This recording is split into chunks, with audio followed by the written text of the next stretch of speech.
Entonces, esta última unidad complementa o empieza a iniciar la conceptualización de ciertos conceptos prácticamente de la teoría financiera. Como ustedes saben, esta materia es una materia de quinto semestre que abre las puertas prácticamente a todo lo que ya va a ser finanzas, es decir, al inicio de la parte financiera. Así que esta materia también engloba como unidad final los conceptos básicos hacia la teoría financiera, ¿ya? Entonces voy a publicar aquí lo tengo más grande. Ok, a ver, para empezar un poquito con lo que llamamos teoría financiera, la teoría financiera justamente es un campo, ¿no? Que va a examinar de cómo las personas que dirigen las empresas o empresas y también incluidos los gobiernos van a tomar decisiones sobre cómo se van a asignar los recursos financieros que tendría esa empresa o los recursos financieros que tendrían las personas durante un periodo de tiempo, ¿ya? Aquí también he colocado de que lo que busca la teoría financiera busca entender cómo se va a distribuir, es decir, cuáles son los métodos más relevantes para poder generar y distribuir adecuadamente los recursos financieros con un solo objetivo, para maximizar el valor de la empresa, ¿no? Y alcanzar obviamente rentabilidades, ¿no? El objetivo de toda empresa comercial es obtener rentabilidades o utilidades a lo largo de un periodo. Así que la teoría financiera implica varios temas o va a tocar varios temas, como por ejemplo la gestión financiera corporativa, ¿ya? Por eso es que ustedes llevan finanzas corporativas, por ejemplo, y en estas materias van a tocar el proceso, los métodos de la evaluación de activos, ¿ya? También otros modelos relacionados, por ejemplo, a la gestión de carteras, y finalmente a algunas teorías relacionadas a la teoría de la agencia y otros, ¿no? Estas teorías obviamente se basan, o modelos, ¿ya? Se basan en principios económicos, definiciones matemáticas, y utiliza bastante también principios estadísticos para poder analizar los comportamientos de los mercados financieros. Entonces, el objetivo que persigue la teoría financiera justamente va a ser ese, ¿no? Veamos algunos conceptos claves que ustedes ya han escuchado o que quizás están llevando en algunas materias, ¿ya? Como lo que hablábamos hace poco, ¿no es cierto? Hablábamos de lo que se llama o se conoce como el valor del dinero en el tiempo. Ustedes como financistas o estando en una carrera tan especializada como es ingeniería financiera, este concepto seguramente es común para ustedes, dado que este principio establece de que un monto de dinero tiene un valor hoy día, ¿ya? Pero también tendrá un valor distinto a futuro, ¿no? El mismo monto puede tener un valor distinto a futuro, ¿no?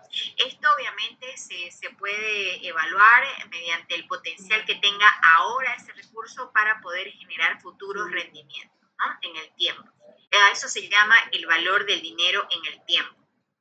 El dinero evidentemente se dice que tiene un costo de oportunidad, ¿no? Y que un dólar, por ejemplo, hoy, si ese dólar viene a ser invertido hoy, ¿ya? Ese dólar invertido el día de hoy, pues obviamente a futuro va a generar un rendimiento, va a generar más dólares, va a generar más dinero, ¿no? En un futuro, como quien dice, se podría multiplicar. Pero si ese dólar, por ejemplo, no es invertido el día de hoy y yo me quedo con el dólar, no lo invierto, ¿no? O en realidad lo gasto, entonces es un dinero en realidad que no se va a multiplicar, es decir, que no va a tener, que más bien va a perder su valor a lo largo del tiempo. Otros conceptos que aparecen dentro de la teoría financiera, como ustedes ya habían escuchado en otras materias, es el riesgo, ¿no? Evidentemente, cuando a una persona se le pide definir el riesgo, ¿no? Fíjense que el concepto de riesgo también está asociado a la posibilidad o probabilidad de que se obtenga un resultado de una inversión o se obtenga un objetivo de una inversión que uno ha realizado, ¿no? Fruto de una decisión financiera, ¿no? Pero también el riesgo justamente se le llama a la posibilidad de no generar esa rentabilidad. Entonces, por ejemplo, si yo pienso de que yo qué sé, la rentabilidad obtenida de mi empresa este año va a ser 8%, y resulta de que al cabo de diciembre cierro los datos y resulta de que ese 8% no se llega a materializar, es decir, que apenas la rentabilidad llega a un 5%, entonces he incurrido en un riesgo de pérdida, obviamente en este caso pérdida de valor, ¿no es cierto? Porque no he alcanzado la meta asignada o la meta fijada. Entonces eso también es un riesgo, el riesgo de no alcanzar los objetivos financieros que yo que yo he manifestado o que yo he perseguido durante un periodo. Puede manifestarse, dice, como la variabilidad también de los rendimientos de una inversión y puede ser cuantificado y gestionado el riesgo mediante el uso de herramientas como son, por ejemplo, si hablamos del tema de inversión, como es la diversificación y también como algunos métodos que permiten el análisis del riesgo. Otro concepto que debemos entender es el rendimiento, ¿no? El rendimiento viene a ser la ganancia como también la pérdida, porque en los libros me pueden dar un rendimiento positivo, como también, por ejemplo, yo puedo obtener un rendimiento negativo, ¿no? Entonces, por eso es que el concepto lo define como una ganancia o una pérdida que se obtiene de una inversión, ¿no? Que uno ha realizado durante un periodo de tiempo, ¿no? Entonces, ese viene a ser también el denominado rendimiento, ¿no? Expresada, dice, efectivamente los rendimientos yo lo veo expresado siempre en un porcentaje, porque es un porcentaje de lo que del monto que he ganado, ¿no? De mi inversión, evidentemente ese monto, como así decirle, el interés, se divide entre la inversión total y eso me genera un porcentaje. Entonces a eso llamamos nosotros el rendimiento, como si fuese una tasa porcentual de cuánto representa esa ganancia respecto a la inversión, a eso llamamos rendimiento, ¿no? El rendimiento puede ser, dice, de diferentes tipos, ¿no? Perdón. El rendimiento puede ser de diferentes tipos, como por ejemplo un rendimiento total, ¿no? Puede ser también un rendimiento porcentual, o sea, expresado en un porcentaje, y también un rendimiento anualizado que yo obtengo, ¿no? Entonces depende cómo lo exprese y bajo qué periodo esté yo calculando ese futuro rendimiento, ¿ya? Otro concepto que veremos y que ustedes van a escuchar muchísimo en finanzas se refiere a la eficiencia de los mercados, ¿no? De hecho, este término también lo podemos encontrar en los informes, ¿no es cierto?, que hemos leído, ¿no?, que hablan sobre la eficiencia del mercado, la eficiencia del sistema financiero, etcétera. Esta teoría, dice, sostiene que los precios que reflejan los activos financieros, ¿no? Que ya cuando entendemos el concepto, reflejan, dice, toda la información que está disponible en el mercado, ¿no? Y estos precios reflejan de manera eficiente y rápida toda la información expuesta acerca de ese activo. A eso se conoce en finanzas como la eficiencia de mercado. En un mercado eficiente, ¿no? Los precios de los activos se mueven rápidamente o se ajustan rápidamente a la nueva información que podría salir, ¿ya? Y reflejan de manera precisa el valor intrínseco que pueda tener ese activo financiero, ¿no? Entonces, a eso llamamos eficiencia de mercado. Y vamos a ver un modelito que está relacionado a esta eficiencia de mercado, ¿no? Que en ese modelito vamos a aprender que existen como 3 tipos de eficiencia que se puede definir de un mercado. El concepto de diversificación. Concepto de diversificación, que ya tanto lo hemos escuchado también, la diversificación en finanzas, que consiste en una estrategia prácticamente para gestionar el riesgo. Ustedes han escuchado de que la estrategia que se aplica para gestionar los distintos riesgos, por ejemplo, en una entidad financiera, es que la entidad financiera, por ejemplo, diversifique su cartera de créditos. Asimismo, este concepto se utiliza también en las finanzas. La diversificación, que al momento de invertir o armar un portafolio, yo pueda diversificar esas inversiones. ¿Qué significa distribuir o sea, que no todo vaya a una sola empresa, que no compre solo acciones de una sola empresa, sino que compre, obviamente, invierta mi dinero comprando activos financieros de distintos sectores, por ejemplo, ¿no? El sector agropecuario, el sector tecnológico, el sector industrial, ¿no? Etcétera. A eso se denominaría diversificación. ¿Y para qué se diversifica? O sea, ¿para qué se utiliza esta estrategia? Justamente para llegar a reducir el riesgo total que puede tener un portafolio o una cartera de inversión, ¿no? Entonces, cuando yo inyecto mi capital, no en una sola empresa, sino en muchas empresas, o compro distintas acciones, ¿qué es lo que estoy haciendo? Estoy distribuyendo el riesgo que yo pueda tener de pérdida de mi capital al invertir en cada uno de esos activos en pequeña escala, ¿ya?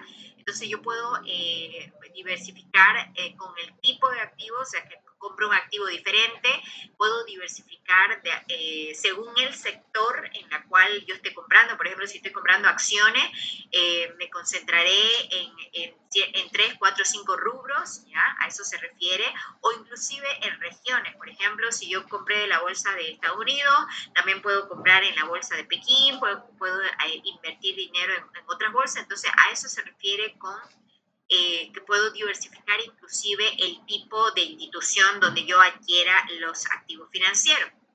De esta manera, yo, ¿qué estoy haciendo? Voy a mitigar, o sea, voy a reducir el impacto de una posible pérdida, por ejemplo, que una empresa se vaya abajo o sus rendimientos se vayan abajo. Entonces, al tener inyectado distintos capitales en distintos lugares, ya, eso me permite llegar a paliar el rendimiento total del portafolio, ¿no? Entonces, y que no me impacte de la manera más brusca de, por ejemplo, perder todo mi capital o de perder la valorización de una acción que tenga, ¿no?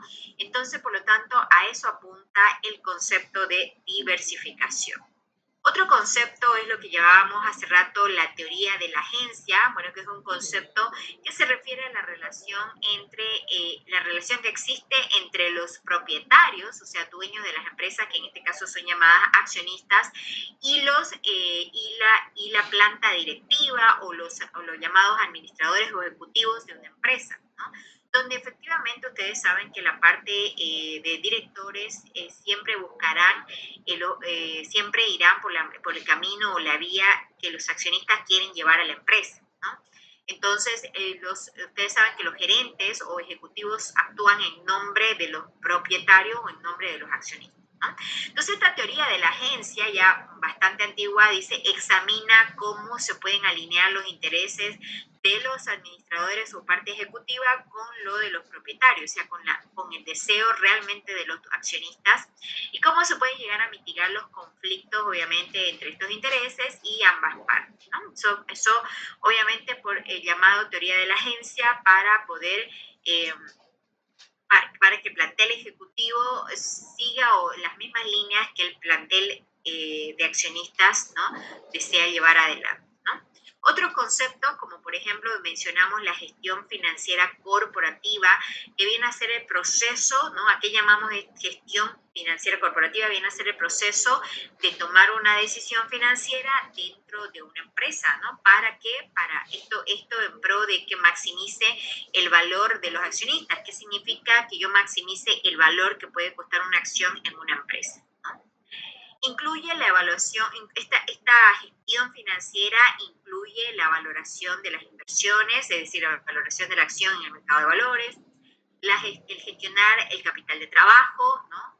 El manejar la estructura de capital, o sea, las deudas que tiene la empresa versus el patrimonio, por ejemplo, la aplicación de las políticas de distribución de dividendos, ¿no? Dependiendo cómo lo haga cada empresa, ¿ya? Y bueno, pues otras actividades que estén relacionadas, por supuesto, a las finanzas corporativas. Entonces, cuando ustedes llevan esa materia de finanzas corporativas, obviamente están enfocados a desarrollar muchos modelos relacionados a esta gestión financiera corporativa, ¿no? Tenemos algunos principios económicos que desarrolla la teoría financiera, como por ejemplo, ya que hemos hablado del valor del dinero en el tiempo, ¿no? Ya hemos explicado un poquito. El principio económico de riesgo versus rendimiento, aquí se refiere a la relación ustedes siempre han escuchado hablar de la relación entre riesgo y rendimiento, que es muy fundamental para tomar una decisión financiera, porque de ello dependerá también asumir un nivel de riesgo en base al rendimiento que queremos buscar. Se espera que las inversiones que tienen, por supuesto, mayor riesgo ofrezcan mayor tasa de rendimiento o mayores rendimientos, esto para compensar al inversor el nivel de riesgo que está asumiendo. Luego tenemos algunos principios, fíjense que hemos tocado dos principios económicos de la teoría financiera. Ahora hablemos de algunos principios matemáticos que llega a tocar esta teoría financiera. ¿Ya? Bueno, aquí tenemos, por ejemplo, como principio matemático, que estos modelos, algunos utilizan lo que se llama álgebra y cálculo financiero, ¿no? Los conceptos como, por ejemplo, el valor presente, ¿no? O la tasa de interés compuesta, o la evaluación, los métodos de evaluación de activos financieros. Y, por ejemplo, la modelación financiera, pues se basan en principios matemáticos claves como el álgebra y el cálculo, ¿no? Luego, por otro lado, tenemos también la probabilidad y estadística, ¿ya? En este caso, obviamente, trabajan las teorías de las probabilidades y, bueno, pues también la parte estadística de que son los que permiten evaluar y aplicar fórmulas respecto al riesgo financiero que se puede analizar en una cartera, en un portafolio, en un activo financiero, así como analizar también el comportamiento, obviamente, de los mercados financieros y el precio, o sea, cómo es la variación de los precios de los activos, ¿no? Entonces ahí tenemos dos tipos de principios matemáticos que fundamentan parte o que hacen parte de la teoría financiera. Perdón, ese color. Ok, ¿y qué principios estadísticos acompañan a la teoría financiera? Tenemos lo que se llama la distribución de la probabilidad, ¿no? Estos ya son principios estadísticos, ¿ya? Que van a ver ustedes que se llevan algunas pequeñas herramientas de probabilidad, como las distribuciones, como las formas de distribución, como por ejemplo la distribución normal, la distribución de Poisson, que ustedes obviamente han llevado en las primeras materias de estadística 1, por ejemplo, y estadística 2. Estas herramientas, ¿no? O formas de distribución, que es la parte de la estadística, son fundamentales para poder llegar a entender la incertidumbre que hay en las finanzas, ¿no? Y para modelar, dice, el comportamiento de ciertas variables financieras, ¿no? Luego también tenemos como un principio estadístico que van a ver ustedes dentro de la teoría financiera, el análisis de las series temporales, ¿no? Evidentemente, este análisis utiliza, dice, o analiza patrones y tendencias, ¿no? En datos financieros a lo largo del tiempo. Por ejemplo, este tipo de análisis, de analizar las series temporales, se utiliza mucho en el análisis técnico. Cuando ustedes lleven mercado de valores, por ejemplo, van a aprender acerca del análisis técnico. Entonces, el análisis técnico aplica justamente el análisis de ver patrones y tendencias, obviamente utilizando ciertas herramientas, por ejemplo, llamadas las velas, ¿no? Que nos sirven para analizar gráficos, sobre todo a lo largo del tiempo, ¿no? ¿Esto en qué me ayuda? A un poquito predecir cómo se está comportando el mercado con un activo financiero, por ejemplo, y a tomar una decisión en base a ese comportamiento, ¿no? Veamos, si bien estuvimos hablando de algunos conceptos relacionados a la teoría financiera, ahora los conceptos que se han modernizado, ya llamándose teoría financiera moderna, ¿ya? Vamos a conocer algunos modelos que han aparecido gracias a esta teoría financiera moderna, ¿no? Este término justamente hace referencia a un conjunto de ciertas teorías y herramientas que ya han aparecido en el siglo XX, ¿no? Por eso es que ya los libros hablan de una teoría financiera moderna, porque ya son nuevos modelos que han aparecido a partir de este siglo XX, que evidentemente han transformado o han cambiado la forma en cómo se entendían las finanzas, ¿no? O sea, ahora ya se llevan a cabo estos nuevos modelos, ¿ya? Fíjense cuáles son las bases de la teoría financiera moderna, y aquí ustedes ya seguramente han escuchado alguno de estos modelos, porque ya lo que ustedes están llevando prácticamente son conceptos alineados a estos modelos nuevos. Por eso es que se habla de la teoría financiera moderna, ¿no? La primera teoría, tenemos la muy conocida teoría del portafolio, que esa teoría ustedes la van a aprender para analizar los rendimientos y los riesgos de ciertos portafolios o de ciertas carteras. Luego tenemos el famoso modelo de equilibrio de mercado de capitales, el KPM, ¿no? Es un modelo que se puede aplicar justamente para hacer análisis de ciertos mercados, ¿ya? Luego tenemos la hipótesis de los mercados eficientes, y es aquí donde aparecen conceptos como la eficiencia de los mercados y van a ver ustedes que aquí, por ejemplo, en esta hipótesis aparecen las definiciones de las eficiencias cuando en un mercado se puede definir que hay eficiencia débil, que hay eficiencia fuerte o semifuerte o mediana, etcétera. ¿Ya? Luego tenemos el famoso método de la valoración de los activos con descuento, ¿ya? Y finalmente un método ya un poco más moderno, más nuevo, que es el modelo de evaluación de opciones de Black Holes, ¿no? Evidentemente vamos a llegar a ver un modelito, quizá, perdón, ejemplos cuantitativos quizás de 3 modelos, ¿no? Si bien la finalidad no es desarrollarlos en esta materia, pero un poquito para verlo de forma cuantitativa, pues cómo se llegan a aplicar estos modelos. Aquí he colocado los conceptos básicos de, bueno, pues al menos de lo que acabamos de enumerar, de estos primeros 5 modelos, ¿ya? Y vamos a conocer los conceptos básicos de estos modelos. Ahí voy a volver a...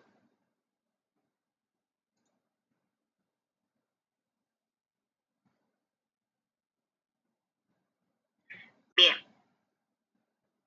Ay, me estorba la grabar. Ok, con respecto a la teoría del portafolio, por ejemplo, esta teoría se hizo muy conocida porque es desarrollada por un famoso autor, economista Harry Markowitz, en la década de 1950, ¿no? O sea, tampoco no es un modelo muy nuevo, pero esta teoría del portafolio, fíjense que es una teoría que ha sido implementada ya para el tema de inversiones, ¿no? Y se usa mucho para construir carteras óptimas que lleguen, que entre todos los activos que tiene una cartera o un portafolio, se maximicen los rendimientos esperados de esa cartera o de ese portafolio. Entonces yo voy eligiendo qué activos comprar para combinarlos y generar el mejor rendimiento, ¿no? Introduce conceptos como, por ejemplo, la diversificación, es decir, si yo voy obviamente diversificando en activos financieros, obviamente estoy aplicando ese concepto de diversificación, ¿ya? Y también un concepto llamado frontera eficiente, que en este modelo también se puede llegar a ver, ¿ya?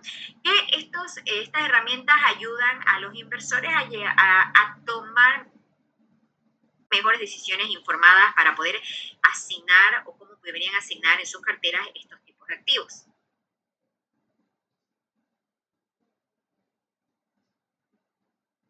Okay. Entonces, como verán, tenemos brevemente los conceptos de cada uno de estos modelos, ¿ya? Ahora, si bien hoy día lo vamos a ver el concepto, ya luego veremos algunos ejemplos cuantitativos para poder entender cómo poder desarrollar un ejercicio aplicando estos modelos. Por ejemplo, el modelo de equilibrio de mercado de KPM, ¿no? Este modelo fue propuesto por William Sharpe, otro autor también, John Littner y Jan Mosin, en la década de 1960. Bueno, el modelo sale 10 años posterior a la teoría del portafolio. El KPM es un modelo que describe la relación entre el rendimiento esperado de un activo y su riesgo sistemático, ¿no? Este riesgo sistemático, que es medido por una relación, es decir, un beta, ¿no? En un mercado, considerando que es un mercado eficiente, ¿no? Es una herramienta importante, dice el KPM es una herramienta importante para la valoración, por ejemplo, de activos y la determinación de las tasas de descuento, ¿no? Es decir, con la beta tenemos que llegar a determinar una tasa de descuento para poder aplicarlo luego a los flujos de caja y realmente aplicar este valor para poder hacer el cálculo del valor presente o traer a valor presente los flujos de caja futuros, ¿no? Otro modelo es el que ya mencionábamos, la hipótesis de los mercados eficientes, ¿no? Fíjense, propuesto por otro autor que ya lo habíamos mencionado en nuestro anterior material, Eugene Fama, en la década de 1960, que sostiene que los precios de los activos que yo puedo visualizar en los mercados financieros estarían reflejando toda la información disponible en el mercado de manera eficiente, ¿no? Y bueno, evidentemente ya habíamos explicado un poquito en otra unidad que hay 3 formas de eficiencia en los mercados. La eficiencia débil, por ejemplo, cuando los precios reflejan toda la información transcurrida o pasada, ¿no? De ese activo. Hay una eficiencia semifuerte, cuando los precios reflejan toda la información pública que se tiene en el mercado. Y por último, hay una eficiencia fuerte cuando los precios reflejan toda la información, incluyendo información privada, ¿no? Luego tenemos otro de los modelos, aquí por ejemplo, los métodos de valoración de activos con descuentos, que también conocido como valoración intrínseca, ¿no?, de un activo. Se basa en el principio de que el valor de un activo viene a ser igual al valor presente de sus flujos de efectivo futuros y descontados a una tasa de descuento, por supuesto, a una tasa de descuento que yo llegue a determinar hoy día para poder descontar esos flujos y traerlos a valor presente, ¿no? Es una herramienta que me permite valorar, o calcular el precio que puede costar hoy día una acción, un bono, una empresa, una inversión, un proyecto, etcétera. O sea, es decir, puedo utilizar esta herramienta para poder determinar su valor el día de hoy, ¿no?, en base a los flujos futuros que pueda tener ese tipo de proyecto o activo. Y bueno, y finalmente este modelo, que es uno de los modelos, bueno, más actuales, quizás poco conocido, ¿no? El modelo de evaluación de opciones, es decir, esto se refiere a los mercados de opciones y futuros, es decir, al mercado de derivados. Fue desarrollado por Fisher Black, Myron Scholl, por eso de ahí Black Scholl, fíjense, el autor Fisher Black y Myron Scholl y Robert Merton, ¿no?, en la década de 1970. Todavía un modelo más nuevo que ya se aplica para el mercado derivado. Este modelo proporciona un método para llegar a calcular el valor técnico de un producto que se llama opción financiera justamente en el mercado derivado, ¿no? Te vas en la idea, dice que el precio de una opción depende del precio del activo subyacente al cual está adjunta o estará adjunto este contrato por este tipo de activo. Dependerá de su volatilidad que tenga este activo, del tiempo también, del tiempo que se va a constituir esa opción, y la tasa de interés libre de riesgo, así como pues el precio actual que va a tener la opción el día de hoy, ¿ya? Este método obviamente es un método exclusivo para la aplicación en el mercado derivado, ¿no? Entonces nosotros lo que vamos a decir, ahora hemos visto la parte conceptual solamente de esta unidad, lo vamos a ver ya el día viernes, veríamos algunos ejemplos cuantitativos de alguno de estos modelos, ¿no?, de 2 o 3 modelos que al menos son los más comunes y que ustedes pues más adelante ya los van a ver desarrollados en ciertos ejercicios, obviamente, o los van a llevar de manera más amplia, ¿ya? Bien, con eso tenemos un resumen de estos conceptos, ¿ya? Y permítanme, antes de llegar a terminar,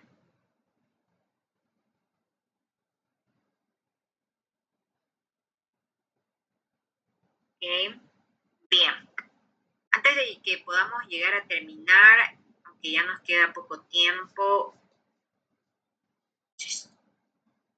no sé si ya nos va a dar tiempo para tomar una breve lista y con eso terminamos, jóvenes, ¿ya? O al menos terminamos por el día de hoy, ¿ya? Si no alcanzamos a la lista, no importa, ya la tomaré el día miércoles, ¿ya? El día miércoles, por favor, vamos a terminar lo que ya teníamos planificado, ¿ya? Es la presentación oral que la vamos a hacer del trabajo de investigación. Aún así me voy a llevar los trabajos escritos para poder revisarlos y evidentemente asignar la puntuación, ¿ya? Aguirre, díganme.